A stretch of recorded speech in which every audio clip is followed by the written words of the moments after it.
a small green note, passed from hand to hand every single day in Nigeria. Bus conductors collect it in crowded downfall buses. School children use it to buy snacks after classes. Market women squeeze it tightly while bargaining under the hot sun. Millions of Nigerians see it, but almost nobody stops to ask, who is the woman behind the 20 naira note? Because hidden behind that simple piece of money is the story of a poor village girl from the Gwari people of northern Nigeria who touched clay with her bare hands and ended up making history across the world. She was not born into royalty. She had no formal education, no political power, no wealth. Yet kings admired her work. Foreigners traveled across oceans to see her pottery. International museums displayed her creations. Google honored her decades after her death. And Nigeria placed her face permanently on its currency. But how did a local village potter become one of the greatest African artists in her history? And why did the world become obsessed with the pots made by a woman from a small village called Kwali? Today, we uncover the emotional and inspiring story of Ladi Kwali, the legendary woman behind the 20 naira note. And trust me, by the end of this video, you will never look at the 20 naira note the same way again. But before we begin, make sure you like this video, subscribe to the channel, and comment below. Have you ever noticed the woman behind the 20 naira note before today?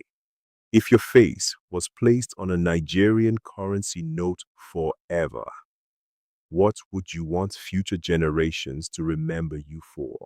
Long before her face appeared on Nigeria's 20 naira note, there lived a young girl in a quiet Gwari village in northern Nigeria. Her name was Ladi Kwali.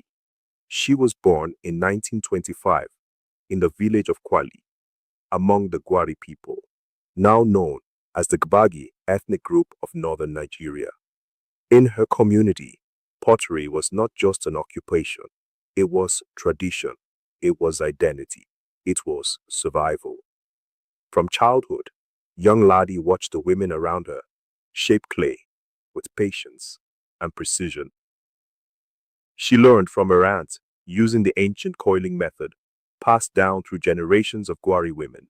No machines, no fancy equipment, just hands, clay, and fire. She rolled coils of clay carefully, stacking and smoothing them into giant water pots, cooking pots, bowls, and flasks. Then came the decorations: scorpions, snakes, lizards, birds, fish, crocodiles. Every symbol carried beauty and meaning. Her pots were alive with storytelling. As the years passed, people across the region began to notice something special about Ladi Kwali's work. Her pottery was different, elegant, powerful. Her designs carried the soul of her people. Word of her talent spread so far that some of her works were purchased by the Emir of Abuja, Alhaji Suleiman Barau. And that single moment would change her life forever. One day, in 1950, a British potter named Michael Cardew visited the Emir's residence. When he saw the pots made by Ladi Kwali, he was stunned.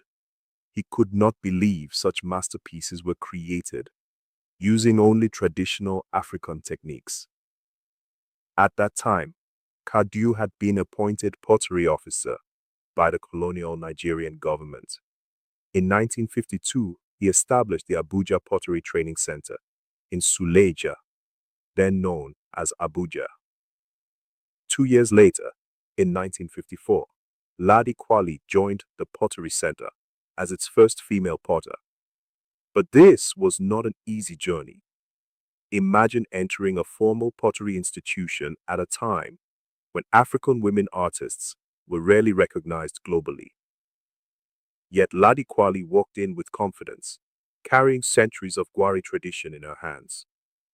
At the Pottery Centre, she learned modern ceramic techniques such as wheel throwing, glazing, kiln firing, and slip decoration.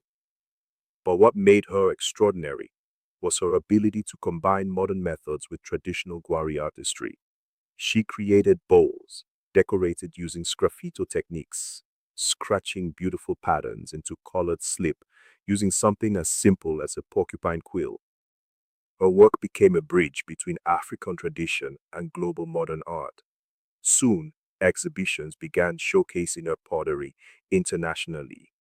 People in Europe and America admired the works of a Nigerian village woman who once shaped clay beside rural huts in northern Nigeria. And everywhere her pots appeared, audiences asked the same question: who made these? The answer was always the same: Ladi Kwali. By the 1960s, her fame had grown beyond Nigeria. In 1963, she received the title of M.P.E., Member of the Order of the British Empire. But her greatest pride was not foreign recognition. It was representing her people. It was showing the world that African women, especially Gwari women, possessed genius, creativity, and cultural sophistication long before colonialism arrived. As years passed, more Gwari women joined the Abuja Pottery Centre. Women like Halima Audu, Lami Toto, Asibi Ido, and Kandel Shafa. Together, they worked in a special workshop called Dakin Gwari, meaning the Gwari Room.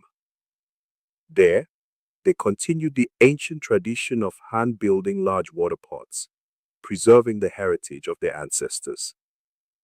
Ladi Kwali eventually became an instructor herself, teaching future generations. But her journey was far from over. In 1977, Ahmadu Bello University honored her with an honorary doctoral degree.